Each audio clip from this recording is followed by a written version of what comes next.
Thank you for being here. May peace and blessings be with you. Now, Moonlight Yadam begins. It was late autumn when a man stumbled to the gates of Minister Kim's estate in Bukshan, Hanyang.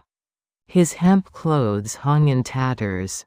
Dirt caked his face. His limbs were thin as branches. Just one meal. I haven't eaten in 3 days. Park, the gatekeeper, jolted awake and moved to chase him off. Get lost. You can't beg here. But the man collapsed against the gate post. His eyes told a different story, desperate but clear. Please, let me work as a servant. Just for food. I'll do anything. Lady Yu, the minister's wife, heard the commotion. She approached from the inner courtyard. What's happening? My lady, a beggar is causing trouble. I'll send him away. Lady Yu studied the stranger. His hands, visible through torn sleeves, bore no calluses. Too clean. His speech was different, too refined, even. Your name? Sok. They call me Sok. Age? 25. Lady Yu paused, then nodded. Take him to the servants' quarters. Let him bathe and eat. My lady. Bringing in a beggar like this. Enough. Do as I say. 3 days later, Sok swept the courtyard. The other servants snickered. Look at him. Can't even sweep properly. Why did Our Lady take in someone so useless? Chunsam, a young servant, walked past deliberately loud. A beggar, eating our food. Sok said nothing. His hands were clumsy, but his focus never wavered. Mrs. Park from the kitchen brought lunch. She sighed. Sok, was it? Eat. You'll collapse if you work hungry. Thank you. He received the tray with care. Barley rice, soybean paste soup, a few pieces of kimchi. To him, it was a feast. Eat slowly. You'll choke if you rush. Sok bowed deeply. Each spoonful felt sacred. That evening, Lady Yu summoned him. Can you manage the work? Yes, my lady. I won't forget this kindness. No grand promises needed. Just work honestly. She handed him a clean jacket. Change into this. Those rags are unseemly. Tears welled in Sok's eyes. For the first time in 3 years, someone treated him like a human being. Sok woke before dawn. He drew water from the well before anyone stirred. He swept the courtyard clean and chopped firewood for the kitchen. Oh my, Sok already finished all this? Mrs. Park was amazed. I want to repay Lady Yu's kindness, even just a little. Mrs. Park nodded. The beggar she'd dismissed was becoming someone different. A few days later, trouble struck. A support beam in the study cracked. The building tilted. They needed a carpenter, but funds were tight. Of all times, after a bad harvest year. Butler O muttered his concerns. Sok approached cautiously. Let me take a look. What do you know? My father was a carpenter. I learned some things watching him. Butler O agreed, skeptical. Sok examined the beam and rafters. He fetched wood and tools from storage. 2 days later, the study stood solid again. They'd saved 10 yang a carpenter's fee.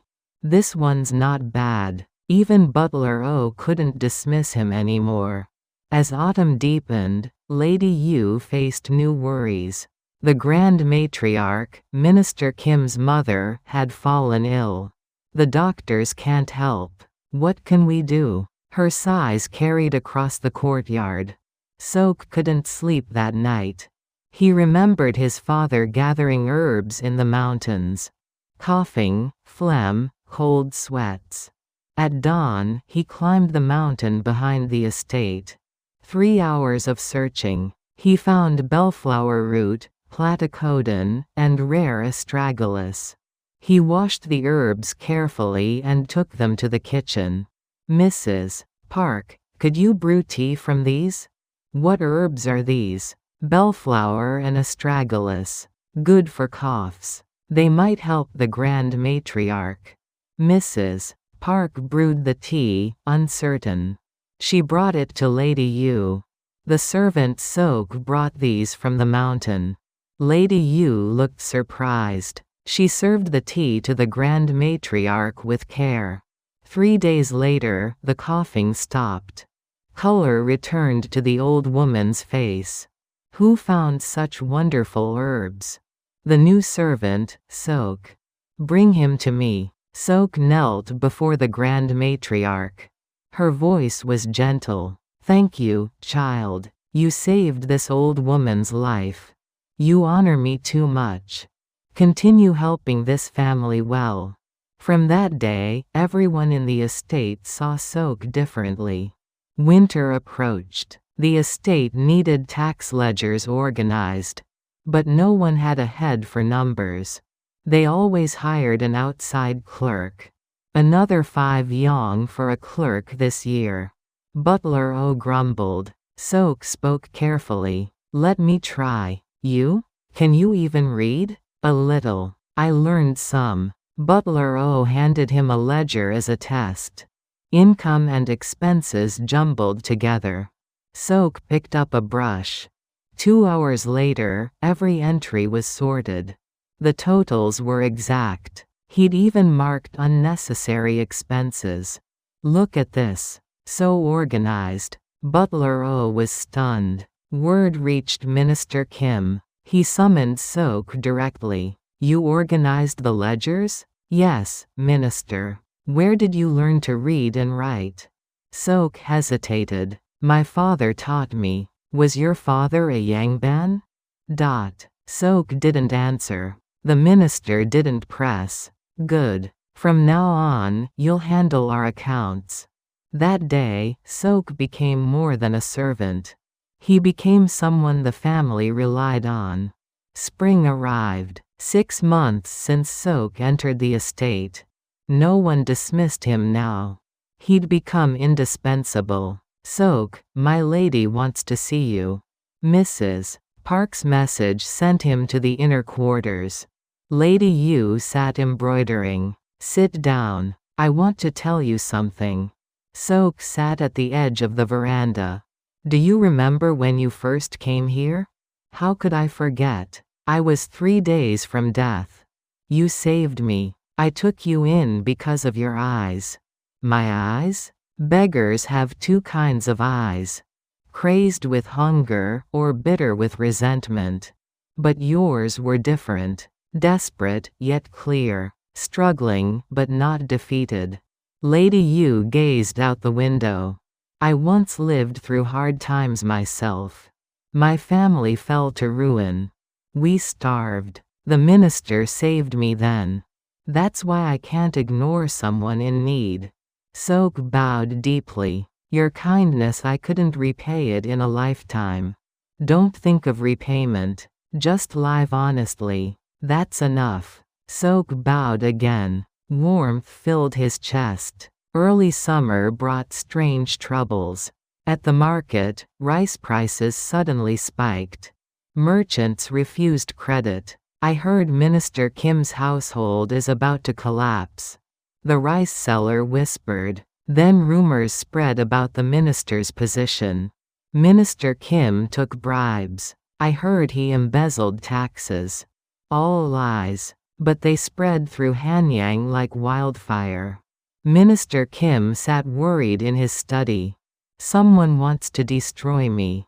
Soak brought tea. "Minister, please drink." "Soak, do you know what people are saying in the streets?" "A little." "What do they say about me?" Soak answered honestly, after hesitating. "Bad rumors, many of them. But those who know your integrity don't believe them. Still, rumors are dangerous.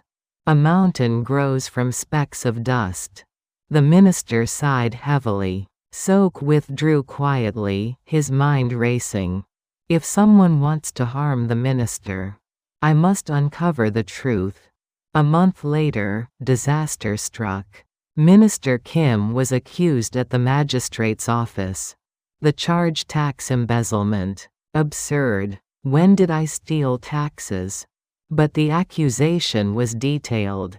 Amounts, dates, all documented. A falsified ledger showed 300 yuan misused. Minister, you must come to the office. Officers arrived at the estate. Lady Yu gripped her husband's hand, tears streaming.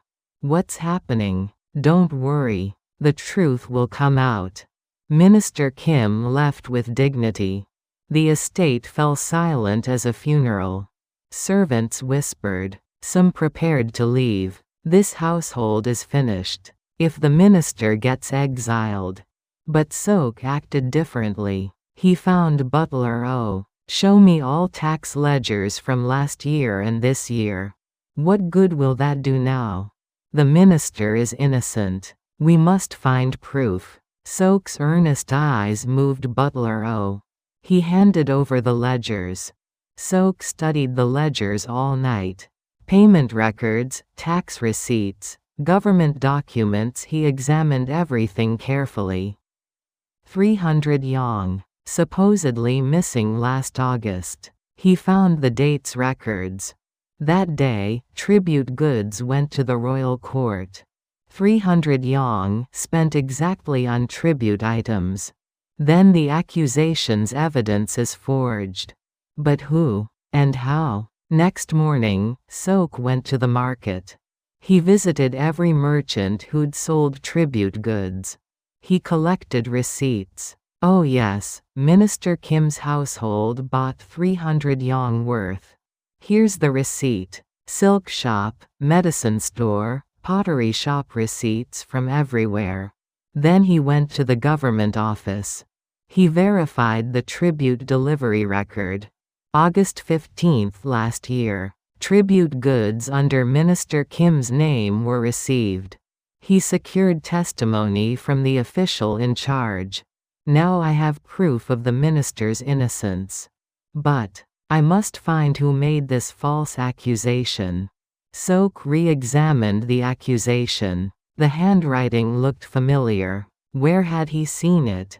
That's it. This writing. Sok remembered. 3 months ago, a clerk named Choi had visited the estate. Choi pretended to respect the minister. Inside, he seethed with jealousy. He wanted the minister's position. Choi forged the ledger and filed the accusation. But he needed evidence. Sok spent days tracking Choi's movements. He found the paper shop owner. About a month ago, did the government clerk buy a lot of ink here? Oh yes. More than usual. I asked if he had a big document project. He just smiled. So he bought ink to forge the ledger. Sok watched near Choi's house. One night, he witnessed Choi meeting someone secretly. Everything's going well. Minister Kim will be exiled soon. Then you'll take his position? Of course. Sok listened, breath held. The other man was a clerk from another office. They'd conspired together. Next day, Sok organized all evidence. Merchant receipts, government tribute records, the paper shop owner's testimony, Choi's conspiracy.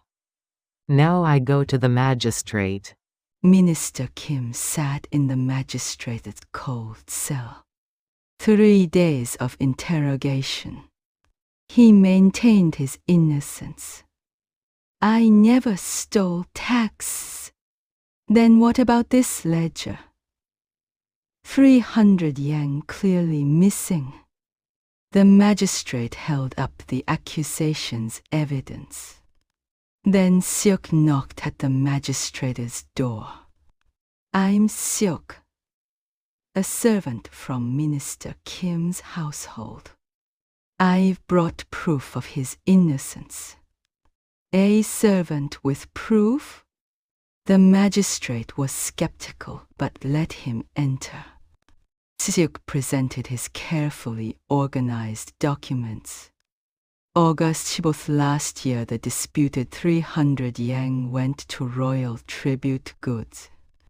Here are receipts from the silk shop, medicine store, and pottery shop. The magistrate examined them. Dates and amounts matched perfectly. And this is the government tribute receipt. The official's signature and seal. The magistrate's expression shifted. If 300 yang went to tribute goods, then the accusation's ledger was forged. Seok produced the paper shop owner's testimony. Clerk Choi bought unusual amounts of ink a month ago. 3 nights ago, I witnessed him meeting his co-conspirator. Seok's testimony was clear. The evidence solid. The magistrate immediately ordered Choi's arrest. Officers dragged Choi in. His face was pale. Clerk Choi, did you falsely accuse Minister Kim? And no. But evidence crushed his lies. The paper shop owner testified. His accomplice, the other clerk, confessed. I'm sorry. I coveted Minister Kim's position. Choi finally admitted everything. The magistrate ordered Minister Kim's release. Minister Kim, I apologize for this false charge. The truth was uncovered by your servant Seok. Minister Kim looked at Seok. His eyes reddened. Seok, you, Minister, I haven't forgotten Lady Yu's kindness. Protecting this family was my duty. The minister gripped Seok's shoulder. Thank you. Truly, thank you. Lady Yu rushed to the magistrate's office. She clutched her husband's hand, tears flowing. You're safe. Thank goodness. All thanks to Seok. Without him, I would have. Lady Yu bowed deeply to Seok. You are this family's savior. Seok quickly helped her up. My lady, please don't. I cannot accept your bow. But Lady Yu wept. Without you, our family would have been destroyed. How can we repay this? Back at the estate, Seok continued working as a servant. But how people treated him had completely changed. Brother Seok. Chunsam started using honorifics. Brother? Just speak comfortably. No, you saved the minister. You're our benefactor. But Seok faced a new worry. During the investigation, the magistrate had watched him carefully. Days later, someone came from the office. Is there a servant named Seok? What's this about? The magistrate wants to see you. Seok went to the office. His heart pounded. Have they discovered my identity? In the magistrate's chamber, warm tea waited. Sit, Seok. Yes, magistrate. Your skill organizing ledgers and finding evidence, it's unusual. Your handwriting isn't that of a common servant either. The magistrate studied him. You're from a Yangban family, aren't you? Seok was silent, then nodded slowly. Yes. How did you become a beggar? Seok finally shared the story he'd hidden so long. My father was a teacher at a small school in Gangneung. We were poor, but he loved learning. He taught me to read and write. Seok's voice trembled. 3 years ago, plague struck. My father and mother both died. I was alone. You had no other family? Relatives stole everything, coveting our property. The house, land, my father's books all taken. Seok clenched his fists. At first, I thought I'd teach to survive. But when people learned I was a concubine's son, lowborn, no one would hire me. So you became a beggar. Yes. I wandered for 3 years. Sometimes I wrote letters for meals. Sometimes I kept ledgers for food. The magistrate nodded. Then you reached Minister Kim's household. Lady Yu saved you. You found a new life. Your talents are wasted. Would you consider working at the government office? Sok shook his head. I'm grateful, but I owe the minister's family. I can't leave until that debt is repaid. The magistrate admired his loyalty. Very well, but if I ever need you, I'll call. Sok returned to the estate. But now another person knew his secret. That made him uneasy. Summer passed. Autumn came. The estate regained its peace. Minister Kim was promoted to a higher position. But new trouble emerged. The minister's only son, young Master Kim, went to take the civil exam. He didn't return. 2 days without word. Lady Yu couldn't sleep. Sok stepped forward. Let me find the young master. Sok, Hanyang is vast. I'll bring him back. Sok started at the exam hall. He confirmed the young master had finished his test safely. After the exam, he went to a tavern with friends. Following testimonies, he reached a tavern in Bukshan. Young Master Kim? Oh, he collapsed in the street. Collapsed? Yes, looked like too much drinking. We took him to the medicine shop. Sok rushed to the shop. The young master lay on a cot, groaning. Young master. Sok? What happened? The shop owner explained. Alcohol poisoning. He needs several days of rest. Sok carried the young master back to the estate. Lady Yu saw her son and burst into tears. My child. I was so worried. Mother, I'm sorry. Thanks to Sok, the young master returned safely. Peace returned once more. Deep autumn. One day, Lady Yu summoned Sok. Sok, sit beside me. Her voice was more serious than usual. I want to tell you something. What is it, my lady? You've been here over a year now. In that time, you've saved this family twice. Lady Yu took his hand. I knew from the start you weren't ordinary. The moment I first saw you. Sok looked at her, surprised. But I didn't ask. Everyone has a past they don't want to share. As long as you worked with a true heart, that was enough. My lady. Sok, your family now.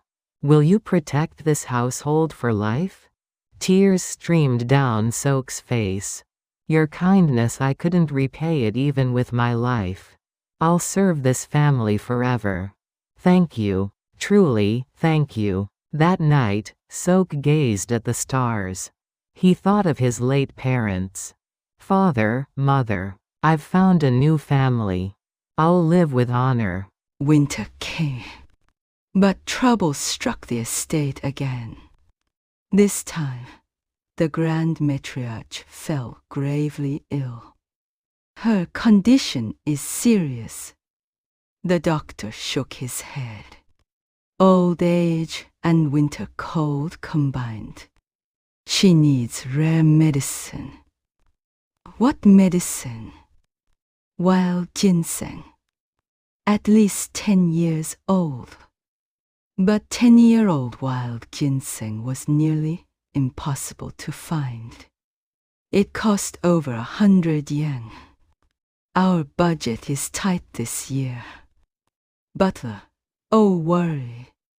That night, Seok left the estate secretly. He headed for Mount Bukhan. Father said wild ginseng grows deep in Bukhan Mountain. The winter mountain was treacherous. Snow piled high. Wind cut like knives. But Seok didn't give up. For 2 days, he searched through the mountain. His hands and feet froze. His body reached its limit.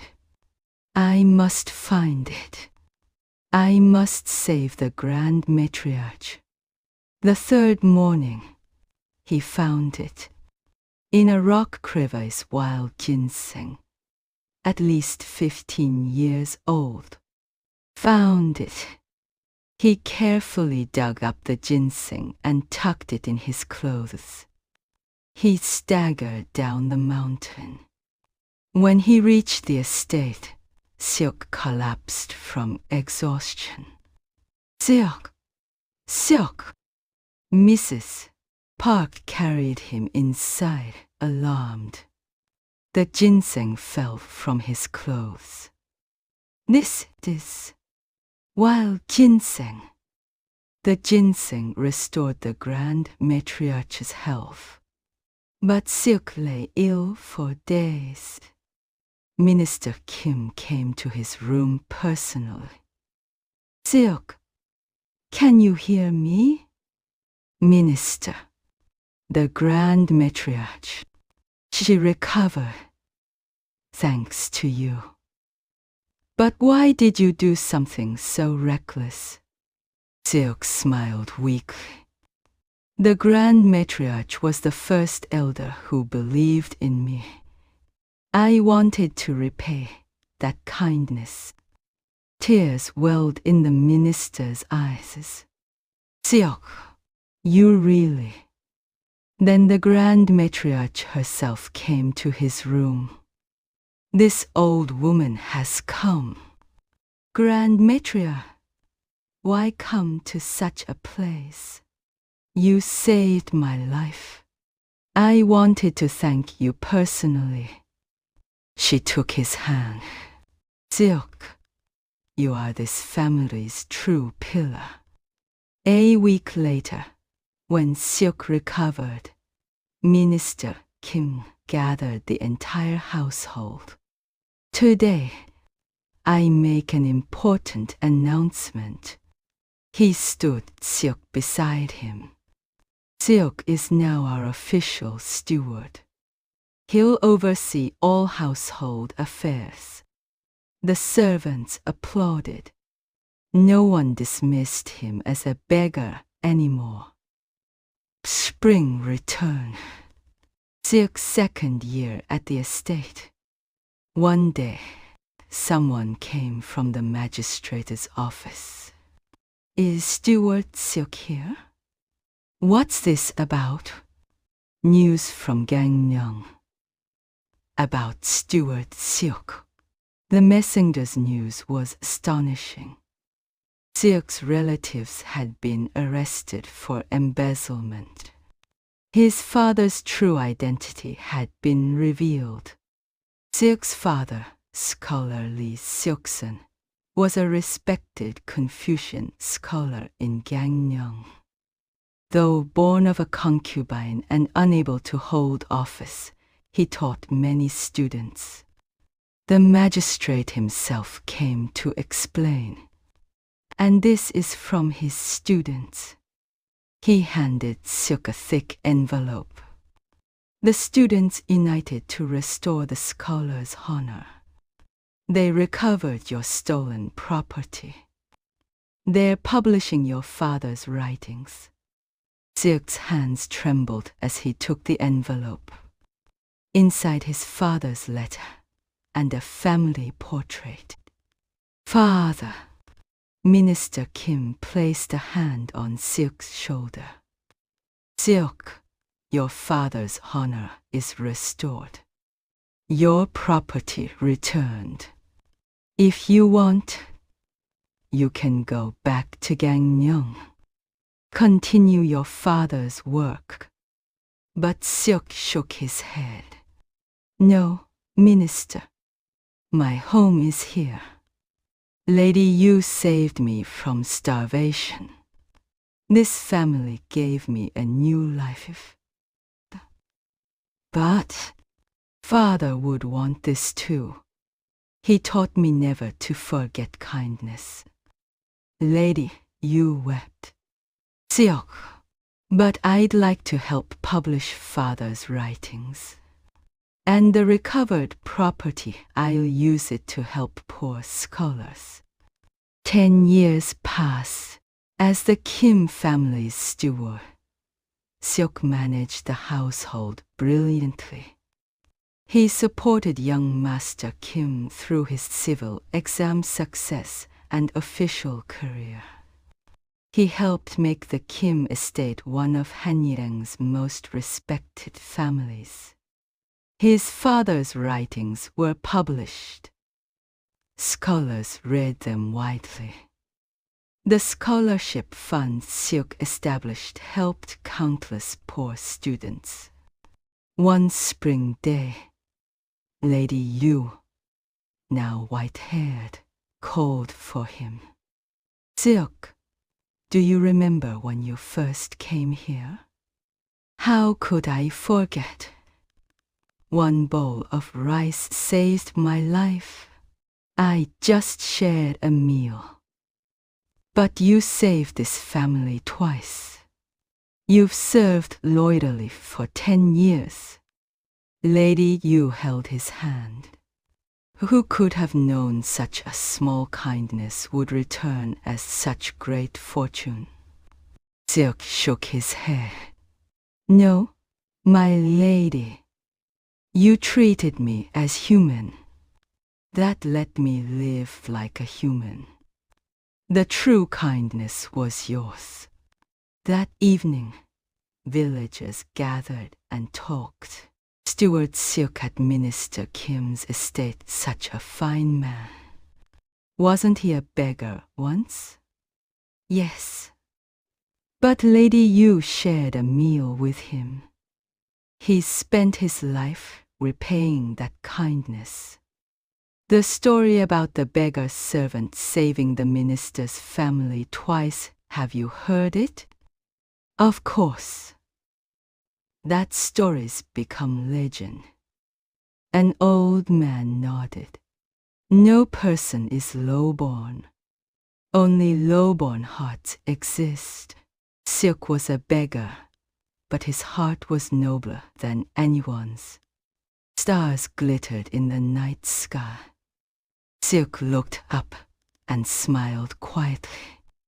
"Father, Mother, I'm happy. I haven't forgotten kindness. I'm living as a human should." Light glowed from the estate's windows. That light became hope for those lost in darkness. Even after many years, it remained a lamp that never went out. Thus the story of the beggar servant who saved a noble family passed down through generations.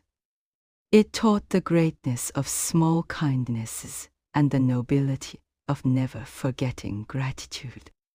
Treating someone with warmth, regardless of their appearance. Never forgetting received kindness. This is true nobility. This is how humans should live. Seok and Lady Yu showed this to the world. That was Moonlight Yadam. Thank you so much for watching until the end. I'll see you again in the next story. Your likes and subscriptions are a great support.